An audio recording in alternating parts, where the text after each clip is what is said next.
অনেকটা তাদের অপমান বোধ করাতেই ভিকে হয়তো পছন্দ করে।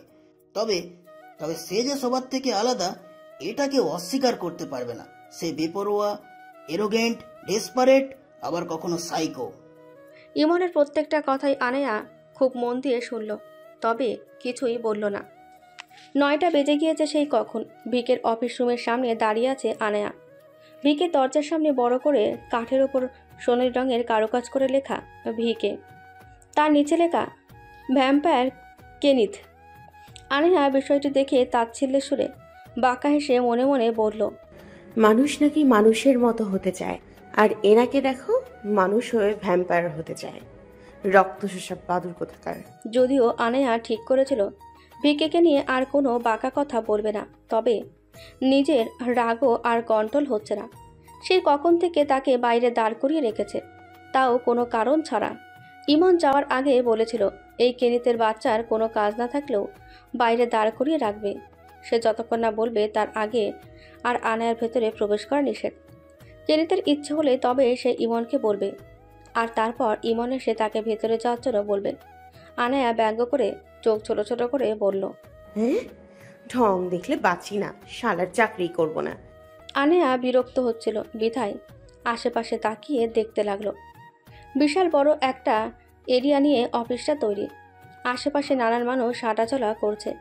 কিছু জায়গা পরপর বড় বড় স্টুডিও রুমও দেখা যাচ্ছে। সাথে বিভিন্ন মিউজিক্যাল ইনস্ট্রুমেন্ট বাজিয়ে অনেকে প্র্যাকটিসও করছে। সাউন্ডপ্রুফ কাচের রুমগুলোর দিকে তাকিয়ে ভেতরে মানুষগুলোর কাজকর্মই মন দিয়ে দেখছিল আনায়া। এমন সময় হঠাৎ বিকের রুম থেকে ইমন বের হয়ে এলো, আর তাকে ভিকের রুমে যেতে বলে সে আগে আগে আবারও ভিকের রুমে চলে গেল। আনার মাঝে কিছুটা ভয় কাজ করলেও নিজেকে খুব তাড়াতাড়ি স্ট্রং করে অধিক আত্মবিশ্বাসী হয়ে দরজা ঠেলে কেনিথের রুমে প্রবেশ করলো। প্রথমে রুমের ডিজাইনটা দেখেই কিছুটা আটকে উঠল। চারপাশের সম্পূর্ণ দেওয়ালটা ডার্ক রেড, ব্ল্যাক আর খুব অল্প পরিমাণ হোয়াইট কালারের কম্বিনেশনে পেন্ট করা। সাথে দেওয়ালের মাঝে কেমন ব্লাডের বিভিন্ন শেপে ডিজাইন করে আর্ট করা। আবার দেওয়ালের বিভিন্ন জায়গায় ভ্যাম্পায়ারের বিভিন্ন ছোটোখাটো অঙ্গের স্টিকার লাগানো, যেমন রক্ত লাগা ভ্যাম্পায়ারের সেই বড় বড় দাঁত। আবার সাথে অনেক গিটারের স্টিকারও লাগানো। রুমের একপাশে অবশ্য বিশাল বড় বারান্দা রয়েছে। বারান্দার দেওয়ালটা কাচের হওয়া, সেখান দিয়ে যেন রুমে আলো প্রবেশ না করতে পারে সেজন্য ব্লাডের ডিজাইন করা সাদা পর্দা দিয়ে ঢেকেও রাখা হয়েছে। আবার রুমের ভেতরে সাদা আর লাল রঙের কম্বিনেশন করে লাইট জ্বালিয়ে রেখেছে। আনায়ার ব্যাখ্যা মতে জায়গাটাকে কেউ যদি বেশি জঙ্গল মনে করে তাহলে ভুল হবে। এত কিছু দিয়ে পুরো হলরুমের সমান জায়গাটাকে এমনভাবে গোছানো হয়েছে যে পুরো রুমটাই একটা হাই স্ট্যান্ডার্ড লেভেলের ভাইব আসছে। তবে আনায়ার কাছে রুমটা মোটেও কোনো রকস্টারের অফিস রুম বলে মনে হলো না, বরং তার কাছে মনে হলো এটা গান গাইতে পারা এক রক্তচোষা বাদুড় কিংবা পিশাচের রুম। তবে তার এই বেখেয়ালিভাবে চারপাশ দেখতে থাকা অবস্থাতেই তার চোখ সামনে বসে থাকা গম্ভীর মানুষটার আর তার পাশে দাঁড়িয়ে থাকা লোকটা যেন কিনা সে কখন থেকে ইশারা করে ডাকছে, অথচ সে তাদের দেখতেই পেল না। আনায়া যে এভাবে হারিয়ে যাবে সেটা ঠিক ইমন ভাবতে পারেনি। ওকে দেখে অবশ্য এটা মনে হচ্ছে না যে এই রুমটা খুব কৌতূহল নিয়ে খুশি মনে দেখছে। তাকে দেখে মনে হচ্ছে এই চারপাশটা দেখে সে সত্যিই প্রচণ্ড বিরক্ত। এদিকে ইমন ভিকের পাশে দাঁড়িয়ে ওকে ডাকার সাহসও পাচ্ছে না। তবুও কোনো উপায় না পেয়ে একটা তার মতে এক দুঃসাহস করে ফেলল। খো খো করে 2বার কাশি দিয়ে আনায়াকে তার দিকে খেয়াল করানোর চেষ্টা করলো। ইমন ভেবেছিল আনায়া হয়তো ফিরেও তাকাবে না, কিন্তু তার ভাগ্য ভালো। আনায়া কাশির আওয়াজ শুনে হুট করে তাদের দিকে চোখ দুটো বড় বড় করে তার দিকে তাকালো। আনায়ার জিজ্ঞাসাসূচক চাহনি দেখে ইমন চোখের ইশারায় পাশে বসে থাকা ভিকের দিকে তাকাতে বলল। কিন্তু আনায়া চেয়ারে বসে থাকা লোকটিকে দেখে তার সব কনফিডেন্স উড়ে ভস্ম হয়ে গেল।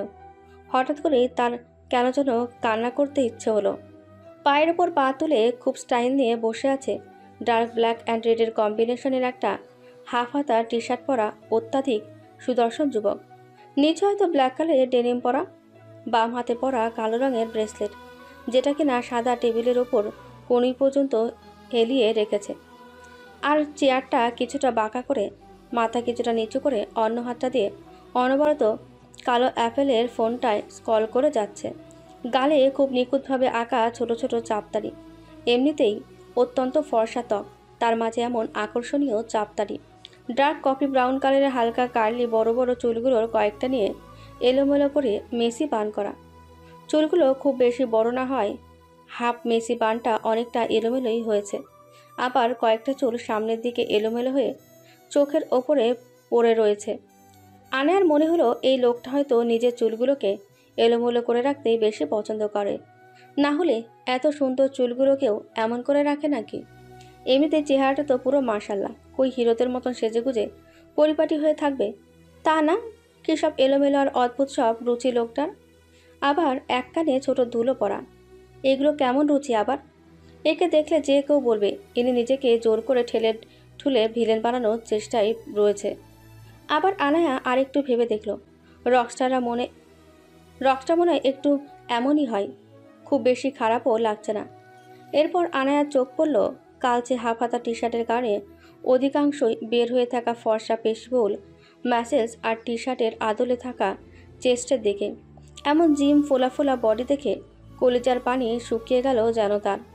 এখানে অন্য কোনো মেয়ে থাকলে হয়তো তার মাঝে বিপরীত লিঙ্গের প্রতি প্রবল আকর্ষণের অনুভূতি তৈরি হতো, তবে আনায়ার মাঝে তেমন কোনো অনুভূতি তৈরি হলো না। তার স্ট্রেচের কারণ হলো এই এমন বডি বিল্ডারের মতো মানুষটাকেই কিনা থাপ্পড় মেরেছে। যদি বাই এনি চান্স তিনি তার দিকে তখন তাকিয়ে না থেকে দুই চারটে কেন, একটা থাপ্পড়ে যথেষ্ট ছিল আনায়াকে থেকে সোজা আলু ভর্তা বানানোর জন্য। যদি কোনোভাবে সে যদি আমায় চিনে যায় তাহলে কি প্রতিশোধ নেবে না তো? আনায়া চিন্তা ভাবনার মাঝে ইমন আবারও কিছুটা কেসে বলল, miss Anaya, please introduce yourself. Anaya আবারও ধ্যান ফিরতেই তাড়াহুড়ো করে বলতে লাগলো, ও হ্যালো স্যার, আনা। বাকিটুকু আর তার বলা হলো না। তার আগেই মাথা নিচু থাকা অবস্থাতেই ফোনে স্কল করতে করতে বলল, বাংলা। আনায়া তখনই চুপ হয়ে গেছে। এরপর বিষয়টি আরেকটু বোঝার জন্য ইমনের দিকে তাকাতেই সে বলল, ইংরেজিতে বলার প্রয়োজন নেই, বাংলাতেই বলতে পারো। আনায়া মাথা কিছুটা কাত করে এরপর বলতে লাগলো, আমি আনায়া শিকদার তক। বাকিটুকু আর আনায়া বলে শেষ করতে পারল না। না, এবার তার কথা আটকে যাওয়ার কারণ ভিকে কিংবা ইমনের কথার কোনো বাধা নয়, বরং ভিকের লাল লাল চোখের ভয়ঙ্কর চাহনি। কেনিনদের চোখে এই মুহূর্তে একদমই শান্ত, তবে চোখ জোড়ায় যেন আয়নার কাছে তার দেখা পৃথিবীর সবচেয়ে ভয়ঙ্কর মনে হলো। একদম সেই মিথলজির আগুন পাখি কিংবা ফিনিক্স পাখির মতো। চোখ জোড়া কি শীতল, অথচ সেই চোখের চাহনি আয়নার গায়ে বিষাক্ত তীরের মতন বিঁধল। আয়নায় আরেকটু ভালো করে তাকাতে দেখল কেনিতের চোখের মণি খুব মৃদু পরিমাণ লাল লাল। আচ্ছা, উনি কি লেন্স পরেছেন? তবে দেখে তো মনে হচ্ছে না। আনায়ার এই হুটহাট ধ্যানে পড়ার মাঝেই কেনিত বসা থেকে সোজা দাঁড়িয়ে পড়ল। এরপর একদম শীত তারা টান টান করে ইমনের উদ্দেশ্যে বলল, আমি বাহিরে যাচ্ছি, তবে কিছুক্ষণের মধ্যেই ফিরে আসছি। এরপর আনায়া কিংবা আশেপাশের দিকে না তাকিয়ে বড় বড় পা ফেলে রুম থেকে প্রস্থান করলো। এদিকে হঠাৎ অপরিচিত কণ্ঠ শুনে আনায়াও নিজের ধ্যান থেকে অনেক আগেই ফিরে এসেছে। এই প্রথমেই হয়তো কেনিতের স্বাভাবিক গলায় আওয়াজ শুনতে পেল সে। চোখ জোড়ার মতো শান্তশিষ্ট গলার আওয়াজটাও যে কতটা গম্ভীর আর ভয়ঙ্কর হতে পারে তা এই কেনিতকে দেখে বোঝা যাচ্ছে। আনায়া কেনিতের দিকে তাকিয়ে কথাগুলো মনে মনে ভাবলেও কেনিত ভুলেও একবারও আনায়ার দিকে ফিরে তাকালো না। বড় বড় পা ফেলে গটগট করে রুম থেকে বেরিয়ে চলে গেল। কেনিত চলে যেতেই বোকার মতো কেনিতের যাওয়ার পরে তাকিয়ে থাকা আনায়ার কাছে দৌড়ে এলো ইমন। এসে করুণ সুরে জিজ্ঞেস করলো, আনায়া, কি হয়েছে তোমার? এমন উদ্ভট কাজকর্ম কেন করছো? চাকরিটা কি করার ইচ্ছে নেই তোমার? না হলে তুমি বলে দাও বোন, আমি অন্য কাউকে খুঁজে বের করছি। ইমনের কথা এবার আনায়ার মনে সন্দেহ জাগলো।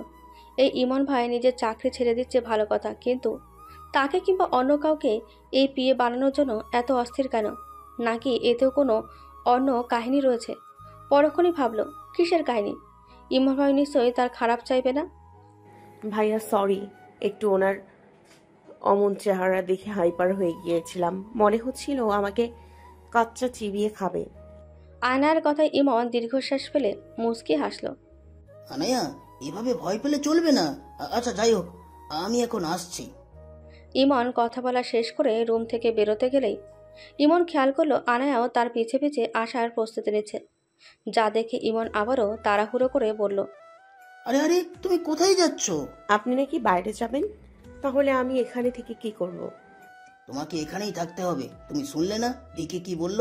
একটু পরে সে আবার আসবে, হয়তো তোমাকে আরো কিছু জিজ্ঞেস করবে, তাই ওই সোফাতেই বসে থাকো যতক্ষণ না আমরা ফিরে আসছি। আর নেক্সট টাইম স্যার যদি কিছু জিজ্ঞেস করে তখন যেন আবার উল্টাপাল্টা কিছু বলো না, সাবধান। ইমন দূরে থাকা একটা সোফার দিকে ইশারা করে কথা শেষ করলো। এরপর সেও রুম থেকে বেরিয়ে চলে গেল। আর আনায়াও মাথাটা কাত করে সম্মতি জানিয়ে কিছুক্ষণ দাঁড়িয়ে রইল। এরপর একটা দীর্ঘশ্বাস ফেল। সোফার একপাশে চুপ করে বসে বারবার বাটন ফোনটার সময় দেখছে আনায়া। প্রায় আধ ঘন্টা হতে চলল, অথচ ইমন কিংবা ভিকে কারোরই আসার কোনো খবর নেই। আবার তাকে এটাও বলে গিয়েছে সে যেন কোথাও না যায়। আনায়া মনে মনে প্রচণ্ড বিরক্ত। তার বিরক্তির ছাপ চোখে মুখেও প্রকাশ পাচ্ছে। সে কখন থেকে সোফায় বসে থেকে পুরো রুমটার আনাচে কানাচে খুঁটিয়ে খুঁটিয়ে দেখলো একটা জিনিসের প্রতি আনায়া চোখ বারবার আটকে যাচ্ছে। একটা জিনিস বললে ভুল হবে, তার থেকে অনেকটা দূরে থাকা অ্যাওয়ার্ড সেলফটার প্রত্যেকটা জিনিসগুলোকে কাছ থেকে দেখার ভীষণ ইচ্ছে জেগেছে তার মাঝে, কিন্তু সাহস হচ্ছে না কাছ থেকে জিনিসগুলো দেখার। মনের মাঝে হঠাৎ কেন যেন এক অজানা ভয় কাজ করছে। কেউ দেখে বলবে এই আনায়াই কি সে আনায়া যে কিনা ভয় কি জিনিস সেটা জানে না। কোনো অনাকাঙ্ক্ষিত ইচ্ছে যার মনের মাঝে একবার জেগে উঠলে সেই ইচ্ছে পূরণে পরিণতি কি হবে তা না ভাবা মেয়েটাই এখন এই ছোট্ট বিষয়টিকে নিয়ে ভয় পাচ্ছে। তবুও আনায়ার মন মানছে না। বসে থাকতে থাকতে বেচারি ছটফট করে যাচ্ছে। একটু পর পর কপাল কুঁচকে দীর্ঘশ্বাস ফেলছে। মেয়েটার মাঝে দুই রকমের বৈশিষ্ট্যের দেখা মেলে। এক হলো প্রচণ্ড দায়িত্ববান, আর দুই হলো তার ছেলে মানুষই। তার বাড়িতে বলতে গেলে বর্তমান কর্ত্রী মূলত সে নিজেই। না চাইতে ছেলে মানুষের বয়সটাতেই তার ওপর পড়ে গিয়েছে বিশাল দায়িত্বের বোঝা। সে হিসেবে চাইলেও তার ছেলে মানুষগুলো কখনো সবার সামনে প্রকাশ করা হয় না তার। এই জন্য তার এই ছেলে মানুষের বৈশিষ্ট্যটা সবার অজানা। তার খুব কাছের মানুষগুলোর কাছেই একটু বেশি বকবক করতে থাকে, এই আর কি। আনায়া আর ধৈর্য নিয়ে বসে থাকতে পারল না। শটাংভাবে বসা থেকে দাঁড়িয়ে বলল, একটু অ্যাওয়ার্ড পিসগুলো কাছ থেকেই তো দেখতে চাইছে। ও কি ওগুলো ছোবে নাকি? এই চিন্তাভাবনা নিয়ে সোজা চলে গেল বিশাল বড় সেলফের দিকে। গিয়ে দেখলো একটা না, দুইটা না, প্রায় শখানেক, না না এর চেয়েও বেশি অ্যাওয়ার্ড ট্রফি সুন্দর করে সাজিয়ে রাখা। আনায়া চোখ জল করে উঠল। জিনিসগুলো দেখতে অনেক বেশি সুন্দর মনে হলো তার। তবে একটা অ্যাওয়ার্ডের দিকে তাকিয়ে চোখ আটকে গেল। খুব বেশি বড় নয়, মাঝারি সাইজের একটা সুন্দর কালচে লাল রঙের গিটারটাকে হালকা করে বাঁকিয়ে একটা কাঠের ছোট সারফেসের ওপর রেখে ট্রফিটা তৈরি করা হয়েছে। দেখতে অসম্ভব কিউট। আবার কাঠের মাঝে সোনালী বর্ণে ভিকের নামও লেখা। সাথে বাকি লেখাগুলো পড়তেই বুঝতে পারলো এটা একটা best and international rockstar award. আয়নায়া ভেবেই পায় না, সে যাকে কথায় কথায় তুচ্ছতাচ্ছিল্য করে, অথচ সে মানুষটার কত নামডাক। শুধু সে গাধি নিজেই তাকে চেনে না। তবে এই মুহূর্তে হুট করে আনায়ার ওটা ছুঁয়ে দেখতে ইচ্ছে হলো। হালকা করে মাথাটা নিচু করে তর্জনী আঙুলটা দিয়ে হালকা করে ছুঁয়ে দিতে লাগলো। আনায়ার মুখে অনবদ্য এক হাসি। দুই গালে ছোট বড় মিলিয়ে দুটো টোলের দেখা মিলেছে। তার চুলগুলো কোমর পর্যন্ত ছড়িয়ে রয়েছে। কয়েক মুহূর্ত অতিক্রম হয়নি আর এতেই এক অনাকাঙ্ক্ষিত কাণ্ড ঘটিয়ে ফেল। এর অবশ্য যথেষ্ট কারণ রয়েছে। আনায়া খুব ধীরে ধীরে তর্জনীতে জিনিসটা পর্যবেক্ষণ করছিল। আর ঠিক ওই মুহূর্তেই পেছন থেকে একটা গম্ভীর আওয়াজ শুনতে পেল।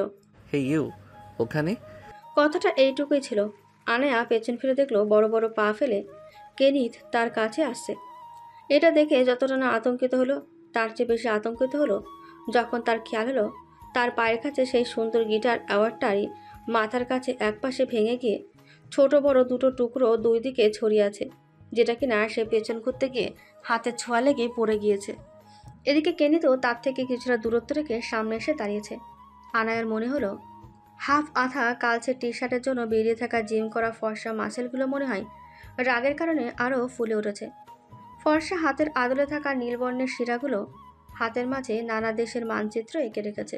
এগুলো মোটেও তার কাছে সুদর্শন পুরুষের বৈশিষ্ট্য মনে হচ্ছে না, বরং এগুলো তাকে ভস্য করার ইঙ্গিত মনে হচ্ছে।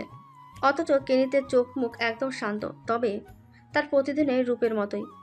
একটা আগাম ঝড়ের আভাস দেওয়ার মতন নিস্তব্ধ গম্ভীর চেহারা নেই সে সবসময় চলাফেরা করে। তবে আনার কাছে কেনিতের সব বৈশিষ্ট্যই আতঙ্কের সৃষ্টি করার মতো।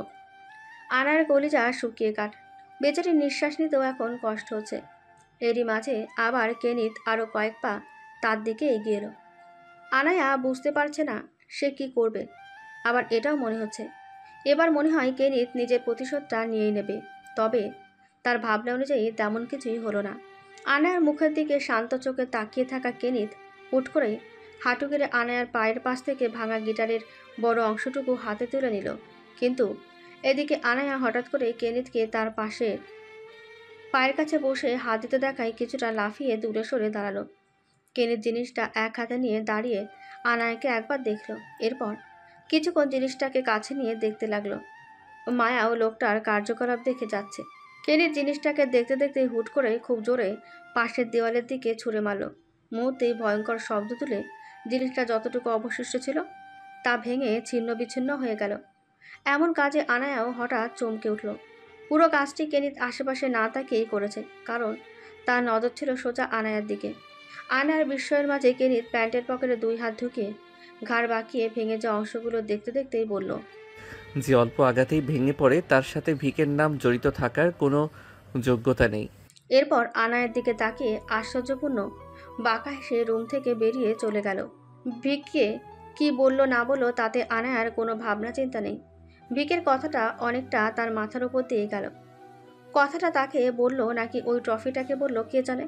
তবে ভিকে চলে যাওয়ার সাথে সাথে আনায়া করুণ চোখ মুখ বানিয়ে বিড়বিড় করে বলল, জিনিসটা তার পছন্দ না আমাকে বললেই তো হতো। আমি টুকরো দুটোকে জোড়া লাগিয়ে নিজের কাছেই রেখে দিতাম। এভাবে ওটাকে গুঁড়ো গুঁড়ো বানিয়ে আমার মনটাকেও যে গুঁড়ো গুঁড়ো করে দিল। ইস, ওটা তো আমার পছন্দ হয়েছিল।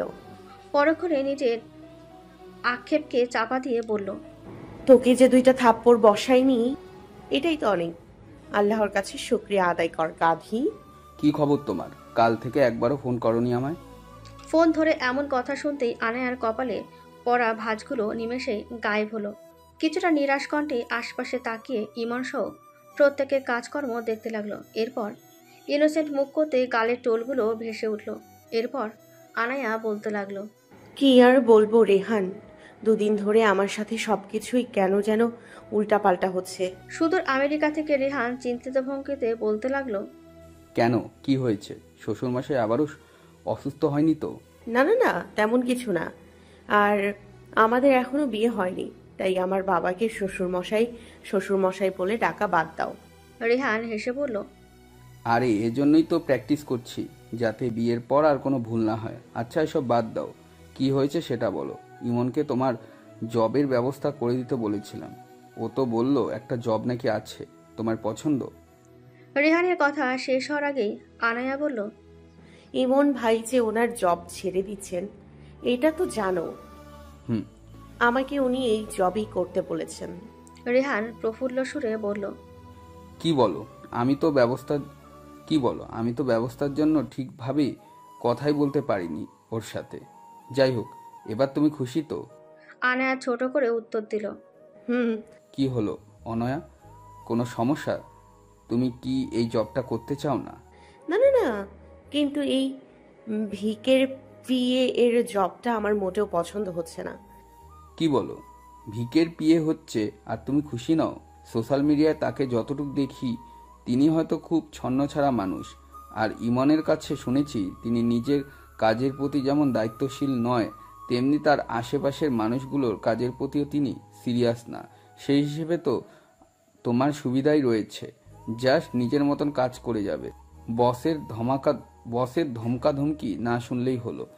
আর তবু যদি এই জব করতে না চাও তবে আমি ইমনকে বলছি, ও অন্য কোনো ব্যবস্থা করে দেবে। তুমি তো আবার শ্বশুরের অতি আত্মনির্ভরশীল মেয়ে, নিজের হবু জামাইয়ের কাছ থেকে তো আবার কোনো হেল্প নেবে না।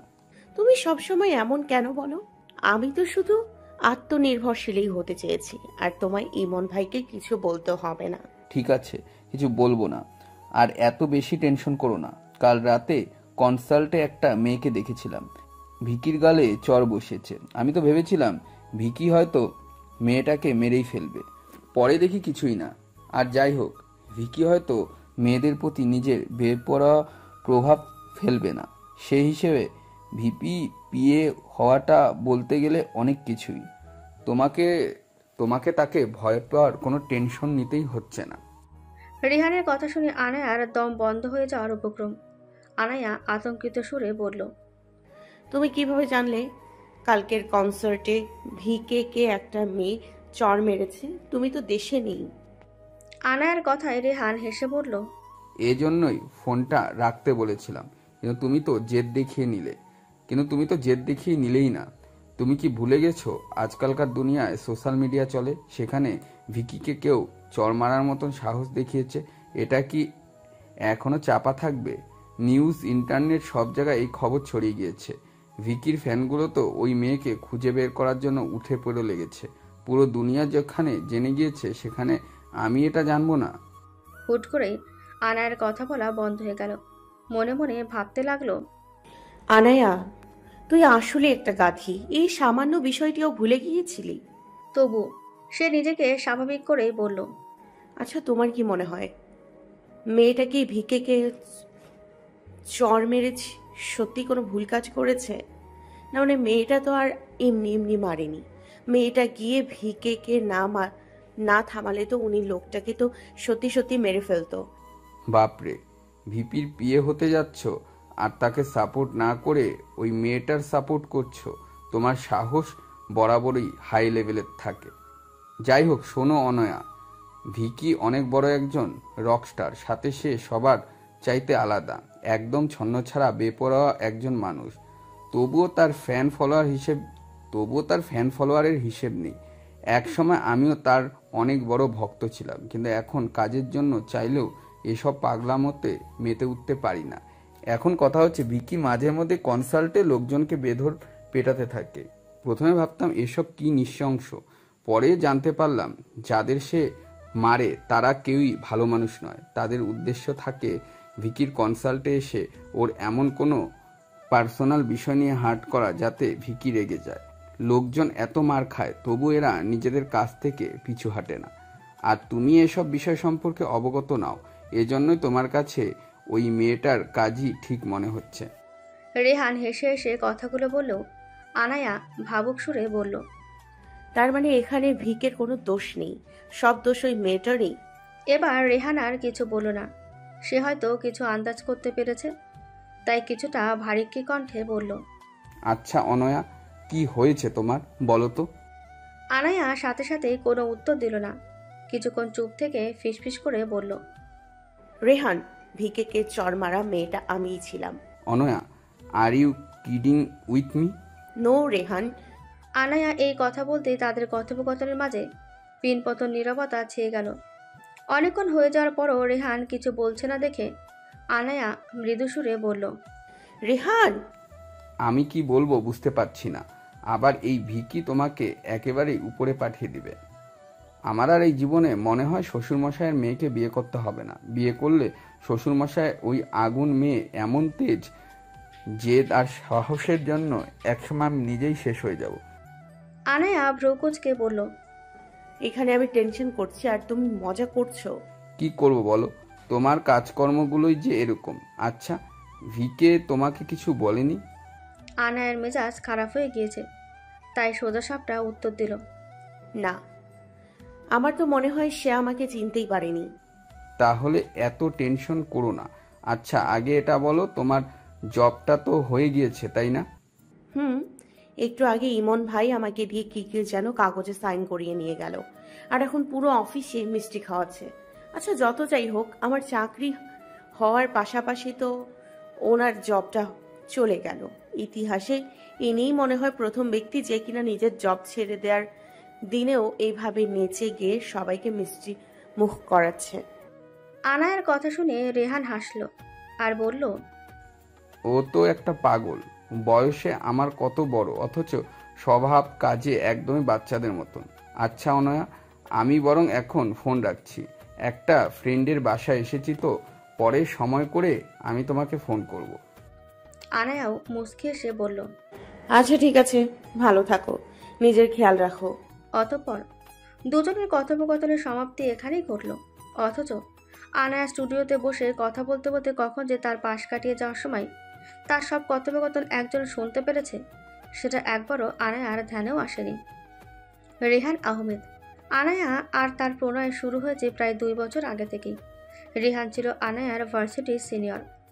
অল্প সময়ের মাঝেই দুজনের মাঝে ধীরে ধীরে বন্ধুত্ব, ভালো লাগা, এরপর তা প্রণয়ে রূপ নেয়। রেহান অনার্স কমপ্লিট করেই স্কলারশিপ নিয়ে পাড়ি জমিয়েছে সুদূর আমেরিকা। বাকি মাস্টার্সটা ওখান থেকেই কমপ্লিট করে দেশে ফেরার ইচ্ছে ছেলেটার। এরপর দেশে ফিরেই একদম প্রিয়তমাকে নিজের করে নেবে। আর মাত্র কয়েক মাস। অন্য সবার কাছে এই সময়গুলো চোখের পলকে চলে গেলেও রেহানের কাছে এক একটা দিন কয়েক বছরের সমান মনে হয়। দুজনের মাঝে এত দূরত্ব থাকার পরেও রেহান প্রতিনিয়ত আনায়ার খোঁজ খবর নিতে থাকে। বিদেশে গিয়েছে প্রায় কয়েক মাস হলো, অথচ এতগুলো দিন বিদেশের মাটিতে থাকার পরও তার মাঝে আসেনি তেমন কোনো পশ্চিমা সংস্কৃতি কিংবা মন মানসিকতা। তার জীবনের এখন লক্ষ্য একটাই, তাড়াতাড়ি মাস্টার্স কমপ্লিট করে দেশে ফিরে তার শ্বশুরমশাইয়ের মেয়েকে বিয়ে করা। আর কিছু চায় না তার। রেহান কোনো আড়ালের ঘরের দুলাল কিংবা বস্তা বস্তা সম্পত্তির মালিকের ছেলে নয়। সে উচ্চ মধ্য পরিবারের একজন সাধারণ ছেলে। বাবা তার ভার্সিটির প্রফেসর, মা গৃহিণী, সাথে ছোট একটা ভাইও রয়েছে যে কিনা আগামী বছর এসএসসি পরীক্ষা দেবে। খুব সাদামাটা তাদের জীবনযাপন। জীবনে নেই কোনো উচ্চাকাঙ্ক্ষা। বাবা মা হিসেবে 2 ছেলেকে নিয়ে গর্বিত রেহানের বাবা মা। 2টো ছেলে পড়াশোনাতে তুখোড়। তবে ছোট ছেলের বয়সের দোষে মাঝে মধ্যে বাদরামো স্বভাব প্রকাশ পেলেও বড় ছেলে রেহানের নাম নেওয়া মাত্রই আশেপাশে চেনা জানা সকল লোকজনই বলবে এই ছেলে নিতান্তই অত্যন্ত সুদর্শন, নম্র, ভদ্র স্বভাবের ও নানা গুণাবলী সম্পন্ন একজন ছেলে। রেহান দেখতে আর 5টা ফর্সা সাধারণ বাঙালির মতোই। গাঢ় বাদামি চোখের মণি, সাথে কালো কুচকুচে সিল্কি চুল। নায়ক সেলিব্রিটিদের মতো কখনো জিমে গিয়ে বডি বানানোর প্রয়োজন কিংবা ইচ্ছে কোনোটাই তার হয়নি। এমনিতে সাধারণ বলিষ্ঠ দেহের অধিকারী সে। সবকিছু মিলে তার জীবনে আক্ষেপের কোনো জায়গা নেই। এখন শুধু আনায়াকে নিয়ে একটা সুন্দর ভবিষ্যৎ গড়তে পারলেই হলো। তার দেশে ফিরে নিশ্চয়ই তার মতো ছেলেকে চাকরির পেছনে ছুটতে হবে না। অন্যদিকে ইমন রেহানের কোনো সমবয়সী বন্ধু নয়। ইমন রেহানের দুঃসম্পর্কিত এক কাজিন, সাথে রেহানের চেয়ে বয়সও অনেক বড়। তবে কাজিনের চেয়ে তাদের ফ্রেন্ডশিপ বন্ডিংটা একটু বেশি স্ট্রং। এমনিতেই তাদের দুজনের তুই করে বলা সম্বোধনে যে কেউ তাদের স্কুল, কলেজ কিংবা ভার্সিটির বন্ধু ভেবে নেবে। রাত 11টা। অন্যান্য সময় কেনিতের অফিস রুমের বিশাল কাচের বারান্দাটা বন্ধ করে পর্দা দিয়ে ঢাকা থাকলেও মাঝে মধ্যে এই বারান্দাটাও নিজের রূপে ফিরে পায়। তবে সেটা অনাকাঙ্ক্ষিতভাবে, নির্জন কোনো বিশেষ রাতে। যে রাতে কেনিতে বাড়ি ফেরার কোনো উদ্দেশ্য থাকে না। মাথার মধ্যে চলতে থাকে নতুন এক খেলার আসর। ঠিক সেদিনই কেনিত বারান্দার পর্দাগুলো সরিয়ে দিয়ে বারান্দায় প্রাণের সৃষ্টি করে। আজও হয়তো এসেছে সেই বিশেষ কোনো রাত। বারান্দার গ্লাসগুলো সব খোলা। বাইরে থেকে সাই সাই করে বাতাস রুমের ভেতরে এসে ঢুকছে। তবে তার আগে সেগুলো কেনিতকে অনেকটা বাধ্য হয়ে অতিক্রম করছে। এটা নিতান্তই কেনিতের নিজস্ব ধারণা। কেনিতের মতে তার নিজস্ব রূপটাকে কেউ পছন্দ করে না যদি তার ভেতরে থাকা পৈশাচিক রূপটা সম্পর্কে কোনো অবগত নয়। তবে প্রকৃতির হয়তো তার পৈশাচিক কর্মকাণ্ড সবকিছুতে সাক্ষী। তারা নিশ্চয়ই তার মতো একজন পিশাচকে পছন্দ করবে না। বারান্দা শটান্যভাবে দাঁড়িয়ে মুক্ত বাতাস গায়ে লাগাতে লাগাতে এসব ভাবতে তাচ্ছিলের হাসি আসলো কেনিত। এরপর প্যান্ট থেকে ফোনটা বের করে একটা অতি প্রয়োজনীয় ব্যক্তির নাম্বারে ফোন করলো। তখনই ফোনের অপর প্রান্ত থেকে কেউ বলল, হ্যালো বস, কার ইনফরমেশন লাগবে? নামটা শুধু বলেন। কেনিত ভারিক্কি কণ্ঠে বলল। রেহান।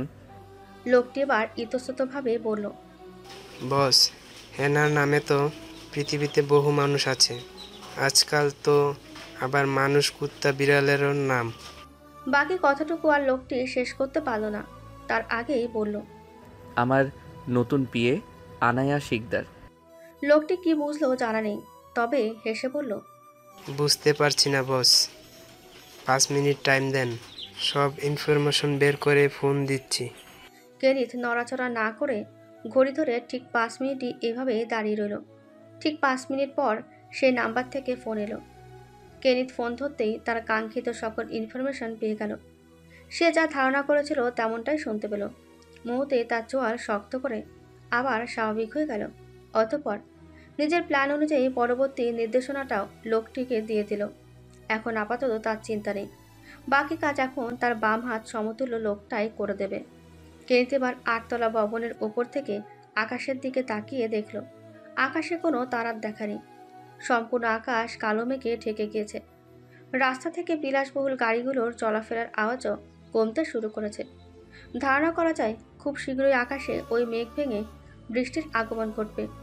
এই অসময়ে বৃষ্টি কারণেই পছন্দ হবার কথা না, কিন্তু এটা যেন কেনিতের একটু বেশি পছন্দ হলো। প্রকৃতি তাকে বাধা দেওয়ার যে ব্যর্থ চেষ্টা চালাতে যাচ্ছে তা ভেবে সে আবারও তাচ্ছিলের হাসি আসলো আর বিড়বিড় করে বলতে লাগলো, এত বছর পর পাখি নিজে থেকে আগুনের খাঁচায় ধরা দিয়েছে, এত সহজে যেতে দেই কি করে? আনায়া ভাবতেই পায়নি নতুন জবের প্রথম দিনে তাকে এত খাটতে হবে। এই চাকরি কিভাবে কি করবে সে, না করেও তো উপায় নেই। কিন্তু ভার্সিটি পড়া, এত রাত করে যাওয়ার পর নিজের পড়া, বাবার প্রতি দায়িত্ব, এসব কিভাবে সামলাবে সে? সাথে বাড়িতে ছোট বোনটাও আছে, একা একা বেচারি আর কি বা করতে পারবে। ইমনের অফিস থেকে প্রায় বিদায় আজই হয়ে গিয়েছে। 2 দিন পর ইমনের জন্য আনুষ্ঠানিকভাবে কিছু আয়োজন করা হবে। যদিও এটা অফিস কিংবা কেনিতের কোনো নিয়ম নয়, অফিসের আরও লোকেরা মিলেই এই নিয়মটা বানিয়েছে। এতে কেনিত কখনো বাধা দেয়নি, যেমন তেমন এসব আয়োজনে সে কখনো অ্যাটেন্ডও করেনি। ইমনের বেলাতেও নিশ্চয়ই করবে না। আনায়া এসব ভাবতে ভাবতে ঘড়িতে তাকিয়ে দেখল 11:30 বাজে। এতদিন তো রাতের বেলা ইমন ভাই তাকে বাড়ি পৌঁছে দিয়েছে, কিন্তু আজ সে কি করবে? ইমন তো সে দুপুরবেলায় তাকে সাথে নিয়ে রেস্টুরেন্টে গিয়ে লাঞ্চ করিয়ে সে বাড়ি ফিরে গিয়েছে, কিন্তু আনায়াকে এত এত কাজ অফিস থেকে প্রথম দিনে দেওয়ায় তার আর বাড়ি ফেরা হয়নি। সে তো ভেবেছিল এইসব রকস্টারদেরও কোনো কাজ টাজ থাকে নাকি, শুধু স্টেজে গিয়ে গান গেলেই তো হয়। কিন্তু এখানে এসে বুঝতে পারল তার পুরো ধারণায় ভুল। এখন তার রকস্টারের কোনো বিজনেসম্যান থেকে কম কিছু মনে হচ্ছে না। আর তার কাছে তো এই পিএ জবটার চেয়ে অফিসের আর লোকজনের কাজগুলো বেশি কঠিন মনে হচ্ছে। কী সব মিউজিক্যাল ইনস্ট্রুমেন্ট নিয়ে ঘাটাঘাটি করতে থাকে সবসময়। আনায়া মনে মনে একটু বিরক্ত, তবে তার কাছে কোনো অপশন নেই। তবে তাকে বলা হয়েছে আজকে আর কালকের দিনটায় একটু বেশি কষ্ট করতে হবে, পরবর্তীতে কাজের তেমন চাপ নেই, আবার মাঝে মধ্যে পড়েও যেতে হবে। এখন আপাতত এসব চিন্তা ভাবনা বাদ দিয়ে ভালোই ভালোই বাড়ি পৌঁছাতে পারলেই হলো। এখান থেকে বাড়ি ফিরতেই প্রায় ঘন্টাখানেক লেগে যাবে। আনায়া একটা দীর্ঘশ্বাস ফেলে বলল, জীবনটা এত প্যারাময় কেন? মোটামুটি অফিসের সবাই চলে গিয়েছে। অফিসের অনেকগুলো লাইটও অফ করে দেওয়া হয়েছে, তবে পুরো অফিসটাতে সে শুধু একা নয়, বরং আরও অনেকেরই আছে। আনায়া আজকের কাজ শেষ করে দ্রুতগতিতে লিফটে করে নিচে নেমে পড়ল, কিন্তু নিচে নেমে পুরো তবদা খেয়ে গেল। এটা কি কোনো অটোরিকশা, বাস কিছু নেই। হুট করে মনে পড়লো সে ঢাকার সবচেয়ে ভিআইপি এরিয়াগুলোর মধ্যে এক জায়গা আছে, এখানে দামি দামি প্রাইভেট কার ছাড়া অটোরিকশা, বাস কোথা থেকে আসবে? আনায়া আকাশের দিকে তাকিয়ে আরেক দফা চমকে উঠল। তাকিয়ে দেখল খুব জোরে বৃষ্টি আসার সম্ভাবনা রয়েছে। এই অসময়ের দিনকালে এমন বৃষ্টির আগমন তার মোটেও পছন্দ হলো না, কিন্তু এই মুহূর্তে সে করবেটা কি? কারো কাছে বাড়ি পৌঁছানোর জন্য সাহায্য চাইবে, কিন্তু এতরাতে কে সাহায্য করবে? কারোর সাথে তো আজ তেমন পরিচয়ও হয়নি। আনায়া চিন্তাভাবনার মাঝে হঠাৎ ধুম করে বৃষ্টি নামলো। আনায়া চোখ মুখ কুচকে গিয়ে বিল্ডিংয়ের ছাদের নিচে দাঁড়ালো। পরনে কালো কুর্তিটা বৃষ্টির পানিতে হালকা ভিজেও গিয়েছে। আয়নার মেজাজ আরও বিগড়ে গেল। আনায়া খেয়াল করলো বৃষ্টির বেগ আরও বাড়ছে। আনায়া কি করবে না করবে কিছুই বুঝতে পারছে না। তার কাছে কোনো ছাতাও নেই, আর থাকলেও বা কী হবে? এই এতদূর পথ কি সে হেঁটে হেঁটে বাড়ি যেতে পারবে? কোনো উপায় না পেয়ে ইমনকে ফোন দিতে চাইলো। দেওয়ার কথা ভাবলো। আনায়া একটা দীর্ঘশ্বাস ফেলে ইমনের নাম্বারে কল করবে তার আগেই হঠাৎ কালো কুচকুচে এবং কালচে লালের কম্বিনেশনে একটা মার্সিডিজ কার এসে দাঁড়ালো তার সামনে। আনায়া ফোন করতে গিয়েও আর করলো না। হুট করে তার সামনে থামাতেই ভ্রুজোড়া সামান্য কুচকে গেল। দুনিয়ায় এত জায়গা থাকতেও গাড়িটাকে তার সামনে এসে থামতে হলো। কিছুক্ষণ গাড়িতে যে বসে আছে তাকে হালকা গালাগালিও করে নিল। আয়নার মেজাজ খারাপের মাঝেই হুট করে সে গাড়ির জানালার কালো কাঁচটা নিচে নামতে লাগলো। গাড়ির ভেতরে স্টিয়ারিংয়ে এক হাত রেখে বসে থাকা লোকটাকে দেখতেই হঠাৎ আয়না কুচকে যাওয়া ভ্রু স্বাভাবিক হয়ে গেল। আয়না কিছু বলতে যাবে তার আগেই কেনিত দৃঢ়ভাবে সামনে তাকিয়ে থাকা অবস্থাতেই বলল, জাস্ট 1 মিনিট টাইম দিচ্ছি, এরপর আমি চলে যাব। কারো আসার হলে আসতে পারে। আনিয়া খেয়াল করলো কেনিতের চোখে কালো চশমা, মুখে মৃদু বাঁকা হাসি। আর কথাটা যে তাকে বলেছে এটা তো বোঝা যাচ্ছে, কিন্তু কথা হচ্ছে এনার মাঝে হঠাৎ তার জন্য এত দরদ কোথা থেকে উদয় হলো? বিষয়টি কি সত্যি স্বাভাবিক নাকি অন্য কিছু? আনিয়া নিজের সন্ধিয়ান চিন্তাভাবনাকে মাটি চাপা দিয়ে আবারও মনে মনে ভাবতে লাগলো। আনায়া, তুই সবসময় একটু বেশি বুঝিস। লোকটা হয়তো এতটাও খারাপ না, না হলে তুই বাদে এখন পর্যন্ত কারোর কাছে এনার বদনাম শুনেছিস না তো? আনা এদিকে ভেবে যাচ্ছে, অন্যদিকে সিদ্ধারা সোজা করে গাড়ির স্টিয়ারিং সিটে বসে থাকা কেনিত একবারও আনায়ার দিকে ফিরে তাকায়নি। তবে কালো চশমার নিচ থেকে আর চোখে আনায়া সবকিছুই খেয়াল করছিল, সাথে মনে মনে 60 সেকেন্ড কাউন্টও করেছিল। যখন দেখলো আনায়া এখনো কোনো রেসপন্স করছে না, তখন কেনিত আবারও গম্ভীর আওয়াজে বলল, অনলি 15 সেকেন্ডস লেফট। হুট করে কারো কণ্ঠস্বর শুনে আনায়া নিজের ধ্যান থেকে ফিরে এলো। কেনিতের কথার উদ্দেশ্য আনায়া বোঝার সাথে সাথেই অনেকটা লাফিয়ে গাড়ির দরজার সামনে চলে গেল। অন্যদিকে কেনিতেরও দেরি হলো না, অটোমেটিক দরজাটা খুলে দিল। আনায়া আর কোনো কথা না বাড়িয়ে কেনিতের পাশের সিটে বসে পড়ল আর কেনিতের উদ্দেশ্যে বলল, থ্যাংক ইউ স্যার। তবে কেনিত কোনো প্রত্যুত্তর না দিয়ে গাড়ি স্টার্ট দিল। কেনিতের এক হাত দিয়ে স্টিয়ারিং ঘোরানো দেখতে দেখতে আনায়া অমায়িক হেসে মনে মনে ভাবল, লোকটা নিতান্তই অদ্ভুত, তবে ভালো মনের মানুষও হয়তো। সবার সামনে যতই ম্যানারলেস হোক না কেন, একটা মেয়েকে এভাবে বৃষ্টিতে ভিজতে দেখে ঠিকই তার 5টা ভালো মানুষের মতোই হেল্প করলো। আনায়া নিজের চিন্তা ভাবনার মাঝেই মুচকি হাসলেও তার পাশে বসে থাকা ব্যক্তিটির মুখের বাঁকা হাসি আরও বিস্তৃত হলো। রাত 12টা ছুঁই ছুঁই। আজ রাতে মেঘের হয়তো গোল মিটিং বসিয়ে হয়তো ডিসিশন নিয়েছে পুরো দেশকে বৃষ্টির পানিতে ডুবিয়ে মারবে। আনায়ার কাছে বিষয়টি এমনটাই মনে হলো। গাড়ির সবগুলো জানালা বন্ধ, বাইরে অঝরে ঝরতে থাকা বৃষ্টির পানি ছাড়া কিছুই দেখা যাচ্ছে না। এদিকে একদম চুপচাপ, বসে থাকতেও ভালো লাগছে না। কেনিতের দিকে কয়েকবার আর চোখে তাকিয়েও বেশি একটা লাভ হয়নি। লোকটি সেই কখন থেকে রোবটের মতন করে স্টিয়ারিং ঘুরিয়ে যাচ্ছে। আনায়া আবারও সামনে তাকিয়ে দেখল সে কখন থেকে রাস্তার পর রাস্তায় দেখা মিলছে, বাড়ির কাছে আর এখনও পৌঁছাতেই পারেনি। মনটাও ধীরে ধীরে খারাপ হয়ে যাচ্ছে। বাড়িতে থাকা ছোট বোনটা আর বাবার জন্য টেনশন হচ্ছে। তবে এই মুহূর্তে তার মন ভালো করার মন্ত্র জানা মানুষের ফোন কল আসতেই খুশিতে মনে মনে লাফিয়ে উঠল। আনায়া একবার ভাবলো কেনিতের সামনে ফোন ধরাটা কি ঠিক হবে, পরে করে ভাবলো সে ফোনে কথা বলে কেনিত আবার তাকে কি বলবে। আনায়া প্রফুল্ল মুখে ফোন কেটে যাওয়ার আগেই ফোনটা রিসিভ করে কানে ধরতেই ওপাশ থেকে একজন হাসির মুখে বলতে লাগলো, কি খবর জানা? বলছিলে বাড়িতে গিয়ে ফোন করবে, শেষে এখন আমাকেই ফোন করতে হলো। তুমি নাকি আবার আমাকে মিস করো? তুমি না শুনে একটু বেশি বোঝো। আমার কথা রাখতে হলে তো আগে আমায় বাড়ি পৌঁছাতে হবে, তাই না? মানে তুমি এখনো বাড়ি যাওনি? তাহলে তুমি কোথায়? কোথায় আবার? কাজ শেষ করে এখন বাড়ির উদ্দেশ্য রওনা দিয়েছি। আচ্ছা, তোমার ওখানে কি বৃষ্টি হচ্ছে? এই মুহূর্তে আমার এখানে বৃষ্টি কোথা থেকে আসবে? কেন, তোমার ওখানে কি বৃষ্টি হচ্ছে নাকি? প্রচন্ড রকমের। তুমি এখন কি করছো? তোমার কথা শুনে কেন যেন মনে হচ্ছে তুমি কার ড্রাইভ করছো। আরে বা, তুমি তো দেখি দূর থেকেও আমাকে ফলো করতে শুরু করেছো। চিন্তা করো না, তোমার জামাই বিদেশি মাইয়ার সঙ্গে ভাগবে না। আনায়া ভ্রকুচকে বলল, আমি বলি কি আর তুমি কি বলো? আর অমন চিন্তা ভাবনা মাথাতেও আনলে সোজা আগুনে পুড়িয়ে মেরে ফেলবো। আমার আগুন পাখি, তোমার আগুনে তো সেই কবেই জ্বলে পুড়ে শেষ হয়ে গিয়েছি। আচ্ছা শোনো, ফোন লাউডস্পিকারে রাখো তো। কেন? কেন আবার? ওর সাথে কথা বলবো, এর জন্য। ইমনের সাথে দুদিন ধরে কথাই হয়নি আমার। কিন্তু রেহান, ইমন ভাই তো আমার সাথে নেই।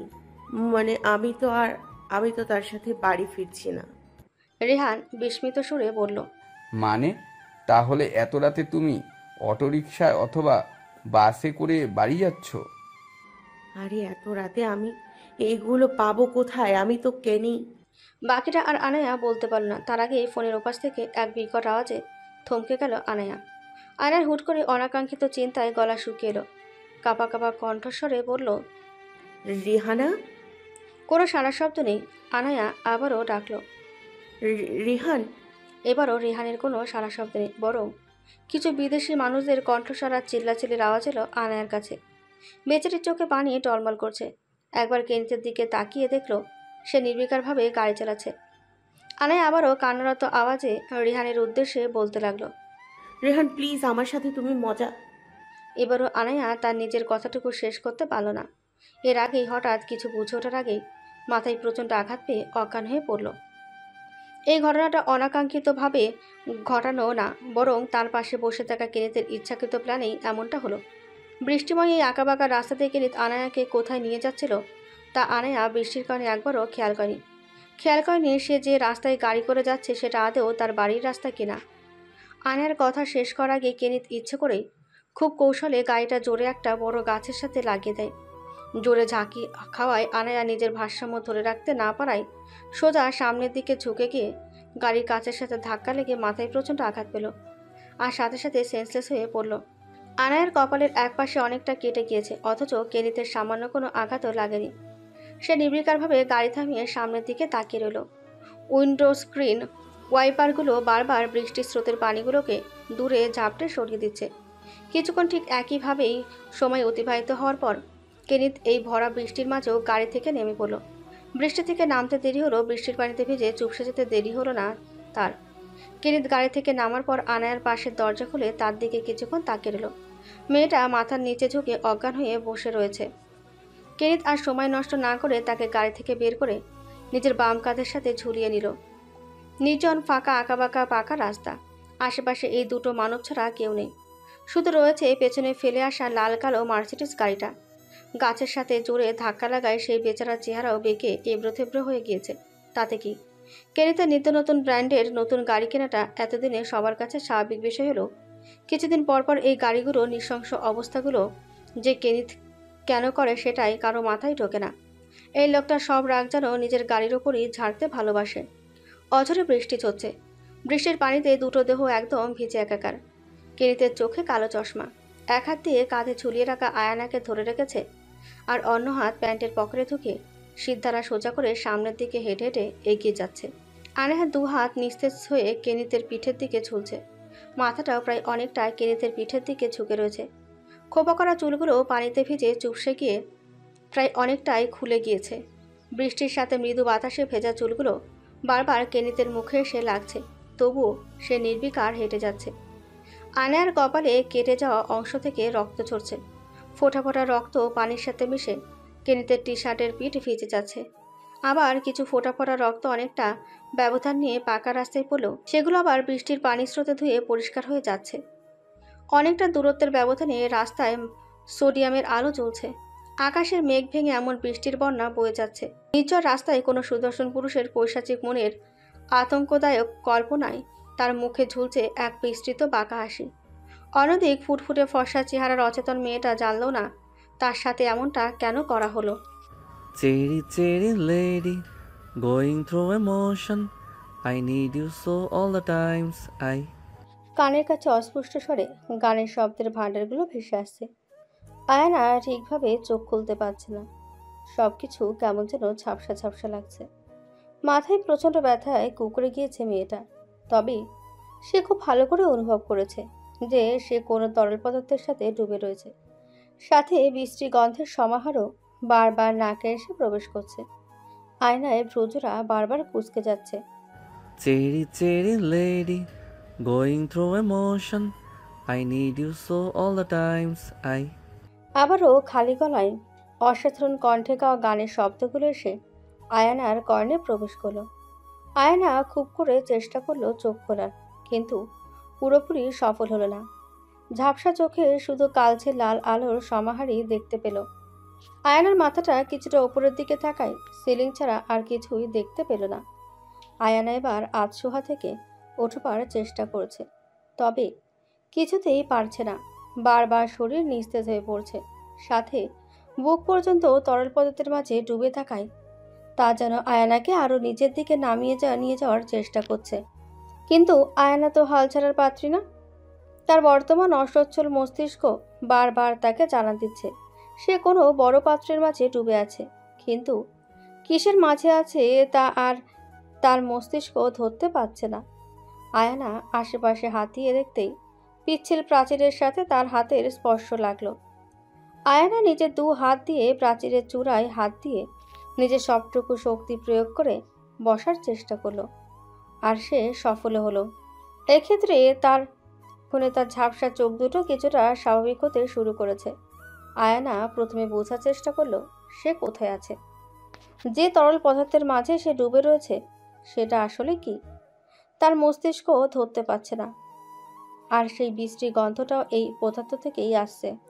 আয়না এসব বাদ দিয়ে সে কোথায় আছে বোঝার চেষ্টা করতেই আবারও সেই একই কণ্ঠস্বরে কেউ গাইতে লাগলো। আয়না চট করে সামনে তাকাতেই আঁতকে উঠল। তার সামনে থেকে অনেকটা দূরত্ব বজায় রেখে কেনিথ দুই হাতের কোনোই দুই হাঁটুতে রেখে কিছুটা নিজের দিকে ঝুঁকে একটা টুলের ওপর বসে রয়েছে। পরনে শুধু একটা কালো রঙের ট্রাউজার, আর প্রশস্ত বুকে কোনো কাপড়ের অংশেরও ছিটে ফোটা নেই। এতক্ষণ রুমটাকে বেশি অন্ধকার মনে হলো এখন ধীরে ধীরে তা স্পষ্ট হতে শুরু করেছে। আয়না আবারও খেয়াল করে দেখল কেনিথের মুখে প্রশস্ত বাঁকা হাসি। বড় বড় চুলগুলো সব এলোমেলো পাখির বাসা হয়ে গিয়েছে। মাথা কিছুটা নিচের দিকে থাকায় বাম পাশের চোখগুলো চুলের প্রভাবে অনেকটা ঢেকে গিয়েছে, অথচ সে খুশি মনে গান গাইছে। তবে এবার যা দেখলো তাতে সে পুরোই বিস্মিত। কেনিথের দুই হাতে দুটো চাপাতি, যেগুলো দিয়ে সে বারবার ঘর্ষণ করে যাচ্ছে। ধীরে ধীরে প্রতিনিয়ত একই কাজ করায় তা থেকে তৈরি হচ্ছে মৃদু শব্দ। আয়ানা আর একটু খেয়াল করতে দেখল চাপাতিগুলোর সাথে কিছু একটা লেগে আছে। সেগুলো তরল পদার্থের নাই ফোটায় ফোটায় নিচে পড়ছে। সময়ের ব্যবধানে ফোঁটাগুলোর গতি খুবই ক্ষীণ। আয়না আবারও কেনিথের দিকে তাকিয়ে দেখল এই তরল পদার্থ শুধু চাপাতি দুটোর সাথে নাই, বরং কেনিথের ফর্সা প্রশস্ত বুক আর হাতেও লেগে আছে। আয়নার মস্তিষ্ক হঠাৎ এবার তাকে জানা দিল এই তরল পদার্থগুলো হয়তো রক্ত। আয়নার সম্পূর্ণ শরীর এবার বিস্ময়ে নড়েচড়ে উঠল। হুট করে নিচের দিকে তাকাতেই বুঝতে পারল সে আসলে কিসের মাঝে ডুবে রয়েছে। আর সে যেটাকে পাত্র ভাবছে সেটা একটি বাথটাব। আর তার মস্তিষ্ক তাকে পুরোপুরি বিষয়টি জানা দিতেই সে কেনিথের দিকে তাকিয়ে চলে চিৎকার করে উঠল। অথচ কেনিথের মাঝে কোনো হেলদোল নেই। সে একইভাবে ধীর গতিতে গান গেয়ে যাচ্ছে। I need you so all the times আয়না আর এর চেয়ে বেশি কিছু শুনতে পেল না। এর আগেই চলে গেল অচেতনতার আবেশে। নিস্তেজ শরীরের গলা পর্যন্ত ডুবে গেল বিশ্রী গন্ধযুক্ত তরল পদার্থের মাঝে। আনায়া, আনায়া, আপু, আয়ানা মা, আনায়া, তুমি শুনতে পাচ্ছ? আনায়া। এরপর এতগুলো ভিন্ন কণ্ঠস্বরে আয়নার অবচেতন মস্তিষ্ক সজাগ হলো। হুট করে চোখ খুলতেই দেখতে পেল তার আশেপাশে অনেকগুলো পরিচিত মুখ। আয়না শোয়া থেকে বসতে চাইলে পাশ থেকে ইয়ানা এসে আয়নাকে শুতে বলল। তবুও আয়না মানল না। সে সরাসরি না বসে আতশোয়া হয়ে খাটে হেলান দিল। আয়না আশেপাশে তাকিয়ে দেখল সে তার নিজের ঘরেই বিছানাতে শুয়ে রয়েছে। আয়না একবার নিজেকে দেখছে তো একবার আশেপাশের সব কিছুকে। আয়না এমন অস্থির হচ্ছে দেখে পাশ থেকে ইমন এসে এক গ্লাস পানি দিতেই আয়না গটগট করে সম্পূর্ণ পানি খেয়ে ফেলল। ওকে দেখে মনে হচ্ছে ও কিছু দেখে প্রচণ্ড ভয় পেয়েছে। এরই মাঝে ইমন আয়নার উদ্দেশ্যে বলল, তুমি ঠিক আছো? চোখ বুজে ছটফট করছিলে, কোনো বাজে স্বপ্ন দেখেছো? আয়না ভ্রু কুঁচকাল। আয়নার একপাশে ইরা আর হুইলচেয়ারে বসা তার বাবা চিন্তিত চাহনিতে তার দিকে তাকিয়ে রয়েছে। অন্য পাশে ইমন দাঁড়ানো। আয়না ইমনের কথা শুনে ভাবল এতক্ষণ ধরে তার সাথে যা যা হচ্ছিল সেগুলো কি তার ভ্রম ছিল? এটা কি করে হয়? কখনো তো এমন স্বপ্ন তো সে দেখে না। আয়না গত রাতের কথা মনে করলো। তার সাথে কেনিথ ছিল, তাতে গাড়িটার তো অ্যাক্সিডেন্ট হয়েছিল। তাহলে এখানে কখন এলো? ঠোঁট ভিজিয়ে বলল, ইমন ভাই, আমি এখানে কি করে এলাম? তুমি তো সেন্সলেস ছিলে, তাই হয়তো কিছুই মনে নেই। রাতে স্যার ফোন করে বলল তার গাড়িটা নাকি চৌরাস্তায় অ্যাক্সিডেন্ট করেছে, আর সাথে তুমিও আছো। তোমার মাথাতেও আঘাত লেগেছে। আমি তো খবর পেয়ে সেখানে চলে গিয়েছি। গিয়ে দেখি তুমি পুরো সেন্সলেস হয়ে গাড়িতে পড়ে রয়েছো। এমনিতেই বৃষ্টি, তার উপর এমন ঘটনা। কপাল ভালো ফার্স্ট এড বক্স গাড়িতেই ছিল, সেজন্য স্যার তোমার মাথায় ব্যান্ডেজ করে দিতে পেরেছে। না হলে সিচুয়েশন আরো বাজে হতে পারত।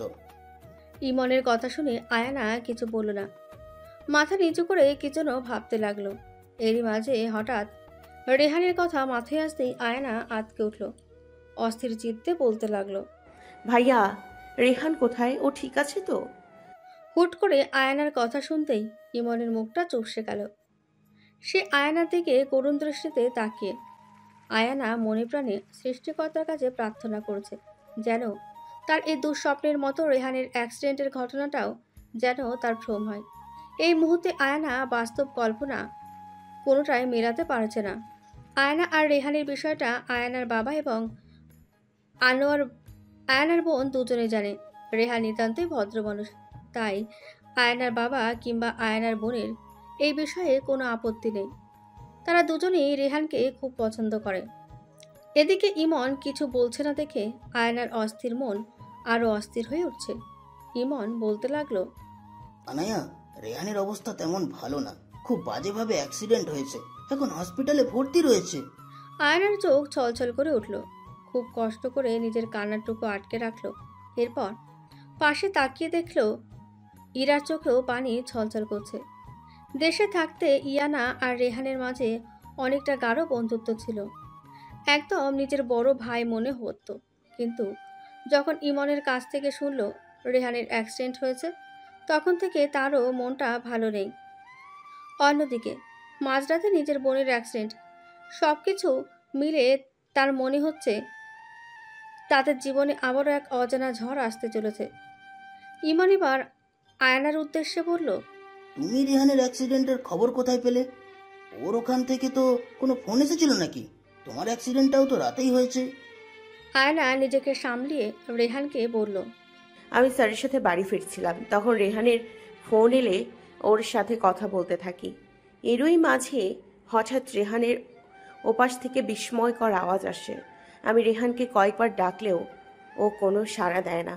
আর এরই মাঝে আমি কিছু বুঝে ওঠার আগেই আমাদের গাড়িটাও অ্যাক্সিডেন্ট হয়ে যায়। আচ্ছা, ওনার কি অবস্থা? স্যার তো ঠিকই আছে, তার জন্য এসব ঘটনা নতুন কিছু না। কিছুদিন পর পরই তিনি গাড়ির অবস্থা আর নিজের অবস্থার 12টা বাজিয়ে ফেলে, কিন্তু গাড়ির নেশা ছাড়তে পারে না। তুমি আবার ভেবো না যে উনি ঠিকঠাক ড্রাইভিং করতে জানেন না। ওনার কার ড্রাইভিং পুরোই অস্থির, কিন্তু কার অ্যাক্সিডেন্ট করানোটাও মনে হয় ওনার শখ। এরই মাঝে বাস থেকে ইরা ভ্রকুচকে বলল, মানে আপনাদের স্যার নিজের শখ মেটাতে গিয়ে আমার বোনের অ্যাক্সিডেন্ট করিয়ে দিয়েছে? ঠিকঠাক বলতে পারছি না ইরা, আনায়াকে সাথে নিয়ে ওনার এতটা কেয়ারলেস হওয়াটা মানায় না। আবার এই প্রথমই উনি হয়তো কাউকে কার শেয়ার করেছে, হয়তো এই জন্যই আনায়ার বিষয়টা খেয়াল করেননি। কি আজব মানুষ এগুলো! নিজের শখ হয়েছে তো একাই মর। আমার বোনকে কেন সাথে নিল? আর তুই কেন ওনার সাথে আসতে গিয়েছিলি? আয়না বলল, আমি বুঝতে পারিনি যে কাজ শেষ হতে অত দেরি হয়ে যাবে। আর আসার পথে নিচে এসে দেখি কোনো অটো রিক্সা কিছুই নেই। ইমন ভাইকে ফোন দিতে চেয়েছিলাম, তার আগেই স্যার এসে বলল আমি তার সাথে যাব কিনা। উপায় না পেয়ে তার সাথে চলে এসছে। ইমন বলল, বুঝতে পারছি না কি বলবো। একবার মনে হচ্ছে এই প্রথম স্যার কাউকে হেল্প করলো, আবার মনে হচ্ছে তিনি হয়তো আমাকে চিনতে পেরে রিভেঞ্জ নিয়েছে। আই এম নট শিওর, কারণ তিনি আবার তোমার ট্রিটমেন্টও করে দিয়েছে। আয়না আর ইমনের কোনো কথাই ইরা কিংবা তারেক বুঝতে পারল না, কিসের চিনতে পারা আর কিসের রিভেঞ্জ। তবে কিছুক্ষণের মাঝে তাদের কথোপকথন সেখানে শেষ হলো। অন্যান্য অফিস কিংবা স্টুডিওর মতো ভিকের অফিস নয়, এখানে ডিসিপ্লিন জিনিসটা খুব কঠোরভাবে প্রত্যেক এমপ্লয়িকে মানাতে হলেও ভিকের জন্য বিষয়টি সম্পূর্ণ ভিন্ন। সাথে ভিকের বিয়ে হওয়ার সুবিধার্থে আয়নাকেও মানতে হবে ভিকের আজব সব রুলস অ্যান্ড শিডিউল। আয়নাকে সকাল সকাল একদম ফিটফাট হয়ে অফিসে যেতে হবে না। তার অফিস টাইম হবে একদম দুপুরের শেষ প্রহর কিংবা বিকেল থেকে সোজা মধ্যরাতের শুরু পর্যন্ত। মাঝে মধ্যে এই সময়সূচির ব্যতিক্রমও হবে, সেটা ভিকের প্রয়োজন অনুযায়ী। এখানে অন্যান্য এমপ্লয়িদের জন্য বরাদ্দ অফিসের প্রপার রুলস আয়নাকে মানতে হবে না, বরং ভিকে যখন যেটা বলবে সেটাই করতে হবে। এজন্যই অন্য সবার চেয়ে এই পদের স্যালারিটাও অন্য সবার চেয়ে বেশি। বেলা বাজে 2:30 কম। ভিকে 3:30 পর অফিসে আসবে। আয়নার সামনে দাঁড়িয়ে চুলের আগায় চিরুনি করছে, তবে তার মন অন্য জায়গায়। একটা বিষয় নিয়ে প্রচণ্ড চিন্তা ভাবনায় পড়ে গিয়েছে। আয়না কেন যেন বারবার নিজেকে আয়নায় পর্যবেক্ষণ করছে। মাথায় সাদা ব্যান্ডেজ করা। ইমনের কথা অনুযায়ী ব্যান্ডেজটা ভিকে করে দিয়েছে। এরপর একবার আয়নায় নিজেকে দেখল। চোখ মুখ একদম শুকিয়ে গিয়েছে। আয়না তাচ্ছিল্যের মৃদু হাসি হাসল। এরপর নিজের জামার দিকে তাকালো। সকালবেলা নিজের রুমে শোয়া অবস্থায় যে জামা দেখেছিল, এখন সেটা চেঞ্জ করে অফিসের জন্য বের করা জামা পরেছে। আবার কালকে অফিসে যে জামাটা পরে গিয়েছিল সেটা ছিল ভিন্ন। বর্তমানে সে বেগুনি রঙের লং কুর্তির সাথে একপাশে সাদা ওড়না ঝুলিয়ে রেখেছে। তার নিজেকে এইসব পর্যবেক্ষণ করা সবকিছুর মূলে হলো তার সেই অদ্ভুত স্বপ্ন। বারবার সেগুলোই কেন যেন তাকে ভাবাচ্ছে। আয়না কি যেন ভেবে হুট করেই ইরাকে ডাকলো। ইরা দৌড়ে আয়নার রুমে চলে এলো। কি হয়েছে আপু, কোনো সমস্যা? আয়না তাড়াহুড়ো করে ইয়ানাকে বলল, আমার কালকে ড্রেসটা চেঞ্জ করে সকালের ড্রেসটা তুই পরিয়ে দিয়েছিলি। ওটা তো সারাদিন অফিসে পড়েছিল, একজন চেঞ্জ করে দিয়েছে। আয়না ভ্রুকুচকে বলল। ওই জামাটা নিয়ে আয় তো। ইয়ানা বোনের কথার মতো জামাটা নিয়ে এলো। ধোয়ার জন্য একসাথে অনেকগুলো কাপড় জড়সড়ো করে রেখে দিয়েছিল, বিধায় জামাটা কুচকে গিয়েছে। আয়না জামাটা হাতে নেই উল্টে পাল্টে করে ঘুরিয়ে দেখতে লাগলো। সে না চাইতেও তার মন কেন যেন বারবার বলছে, যদি স্বপ্নটা সত্যি হতো তাহলে নিশ্চয়ই রক্তের দাগ লেগে থাকতো। সে তো পুরো রক্তের মধ্যেই ডুবেছিল, কিন্তু জামাতে তো কোনো কিছুই লেগে নেই, একদম পরিষ্কার। আয়না আবারও ইরাকে জিজ্ঞেস করলো, জামাতে কি কিছু লেগেছিল? কি লাগবে, শুধু রাতের বেলা তোমাকে গাড়ি থেকে নামাতে গিয়ে বৃষ্টিতে ভিজে গিয়েছিল, আর আমি জামাটা ধুইও নি। তুই কি আমাকে গোসল করিয়েছিলি? কি বলো, ও তো রাতে গোসল করাতে কেন যাবে? আয়না আবারও জামাটাকে হাতিয়ে দেখতে লাগলো। কিছুক্ষণ যেতেই হঠাৎ তার ভ্রুজোড়া ভীষণভাবে কুঁচকে গেল। চিন্তিত চিত্তের ফলে গালে সৃষ্টি হলো ছোট বড় দুটো টোল। আচ্ছা, আমাকে এখানে কে কে নিয়ে এসেছে আর কখন নিয়ে আসা হয়েছে? ইয়ানা বোনের এসব কথাবার্তা শুনে কিছুটা বিস্মিত হলো। তার বোনটা এসব কথাবার্তা কখনো তেমন বলে না, তাহলে আজ আবার কি হলো? তবু ইয়ানা বলল, কে আবার? ইমন ভাইয়াই তোমাকে নিয়ে এসেছে, আর তোমাকে রাত 3টের পরে বাড়িতে নিয়ে আসা হয়েছে। আয়না ভ্রুকুচকে বলল, রাত 3টের পর? আমাদের গাড়ির অ্যাক্সিডেন্ট তো মনে হয় 12টার দিকে হয়েছিল। আচ্ছা, তুমি কিসের হিসেব মিলাচ্ছ বলো তো? তোমার মনে কি চলছে কিছু তো বুঝতে পারছি না। আর শোনো, তোমার সাথে যে তোমার অফিসের ওই পাগলা স্যার ছিল, উনি তো ইমন ভাইয়াকে ফোন করে জানিয়েছে। ইমন ভাইয়া বলল উনি নাকি মাথায় চোট পেয়েছে, আর তোমার দুইজনেই নাকি প্রথমে সেন্স ছিল না, কিন্তু প্রথমে ওনার জ্ঞান ফেরার ইমন ভাইয়াকে জানাতে পেরেছে। আয়ানা কিছু বলল না, শুধু বোনের কথা চুপচাপ শুনে গেল।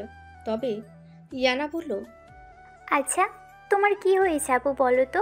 সকালে ঘুমের মধ্যেও কি কি যেন বলছিলে, আবার এখন কি সব জিজ্ঞেস করছো? কোনো সমস্যা থাকলে বলতে পারো, আমি কিন্তু এখনও আর ছোট নেই, রেহান ভাই বলেছে। রেহানের নাম শুনতেই আয়ানা সব চিন্তা উড়ে গেল। রেহানের জন্য তার কান্না পাচ্ছে। সকালবেলা ইমনের কাছে পাগলের মতো জিজ্ঞেস করেছিল রেহানের কাছে সে যেতে পারবে কিনা এই মুহূর্তে, কিন্তু এই মুহূর্তে আয়ানার বিদেশে যাওয়ার পসিবল নয়। ওর ভিসা কিংবা অন্য কোনো ডকুমেন্টসই নেই বিদেশে যাওয়ার জন্য। প্রথমে কিছুটা পাগলামো করলেও পরবর্তীতে নিজেকে সামলে নিয়েছে। বাড়িতে অসুস্থ বাবা, সাথে ছোট বোনও আছে। সে চলে গেলে এদেরকে দেখবে। অন্যদিকে বাস্তবতা মেলাতে গেলে রেহানের কাছে পৌঁছাতেও যথেষ্ট সময় লাগবে, কিন্তু তার কাছে এত কাঠখড় পুড়িয়ে গিয়েও কোনো লাভ নেই। সে গিয়ে তো আর ডাক্তারের কাজ করতে পারবে না। আয়নার কাছে যখন কোনো অপশন থাকে না, তখন মনের বিরুদ্ধে যেতে তাকে এসব নানা যুক্তি দিয়ে মনকে শান্ত করাতে হয়। সে প্রত্যেকবারই পরিস্থিতির শিকার হয়ে যায়। এবারও রেহানকে কাছ থেকে দেখার ইচ্ছে থাকলেও তা আর পূরণ হবে না। শুধু সৃষ্টিকর্তার কাছে একটাই প্রার্থনা করতে হবে, যেন নিজের প্রিয় মানুষটার সাথে খারাপ কিছু না হয়।